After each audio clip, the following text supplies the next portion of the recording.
zinthu ziru nzoti zikudabwitsa.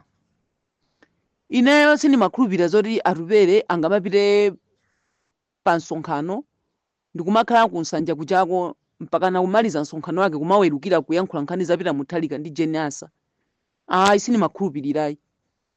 Ndimaona ngati kuti adzipita mu misonkhano muja nkumanena zakuti Amalawi mafuta ophikira ali pabwanji. Kodi kuchipatala mankhwala alipo? Thumba la fetereza lili pa ndalama zingati? Thumba la chimanga lili pa ndalama zingati? Shuga paketi ya shuga 1 kg ndi ndalama zingati? Machesi ndalama zingati? Usopo ndalama zingati? Amalawi mukuona bwanji pamenepa? Boma limene lipitilire lisapitilire? Lisapitilire. Ine ndikufuna ndidzakuoze mukandivotera ine Amalawi, ndikufuna ndidzapange zakuti fetereza ndidzatsitsa pa mtengo wakuti. Chimanga chidzafika mwakuti. Mankhwala kuzipatala zidzapezeka. Forex idzapezeka mu dziko munomo. Anthu sadzakhala. Ndimaona ngati kuti mwina adziyankhula choncho Atupele koma olo chimodzi chomwe akungoti mukavotera pita muthalika mwavotera Nyasa. Abambo aja akula. Inu osanena za amene aononga dziko ndi inu chimene mubwererano kudzayimira pa mpando pa Atupele Muluzi ndi chani? Ife timaona ngati mubwera udzapulumutsa Amalawi. Ife timaona ngati mubwera udzapulumutsa Amalawi. Koma naona ngati izi zino zoti Amalawi akungoyipidwa nazo. Chifukwa Amalawi ambiri kungova akunyoza pita muthalika sozuma Nyasa. Vuto lake sono ndi limene.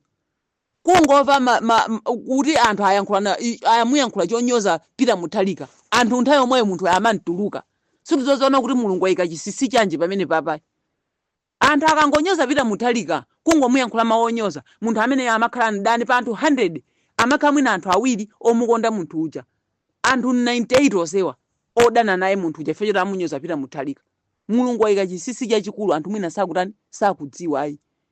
Nde Atupele Muluzi apapa anthu amba kuntuluka fa anthu akugwana ulesi zimene amayembekezera anthu si zimene sakumachita m'misonkhanoyi. Mwaona? Nde zinthu zake nzomvetsa chisoni andi Satana wakhala nde tingati pachani kodi?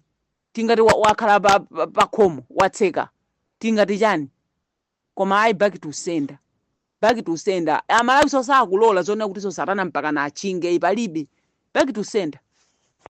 Kumene kotu kunali kulankhula kwa mzimayi wina kuonetsa kukhumudwa ndi mmene olemekezeka Atupele Muluzi mtsogoleri wa chipani cha United Democratic Front UDF akuchitira m'misonkhano yawo. Amayi amenewa akuti amayembekezera kuti olemekezeka Muluzi azilankhula kuti Amalawi mavuto amene tikumana nawowa tidzathana nawo bwanji. Ineyo ngati mtsogoleri ndizapanga zakuti koma ti msonkhano nthawi zonse akumangokhalira kukhala pa nsanja kumanyoza olemekezeka Profesa Peter Mutharika ndi chipani chawo cha DPP. Kodi Amalawi kampeni tipanga chonchi? Kumene kuti ndikufunsa kwa amayi amenewa ndipo potamaliza timati mutiuze maganizo anu pamene anena in the comment section below pompano pa Nyasa VoiceBox.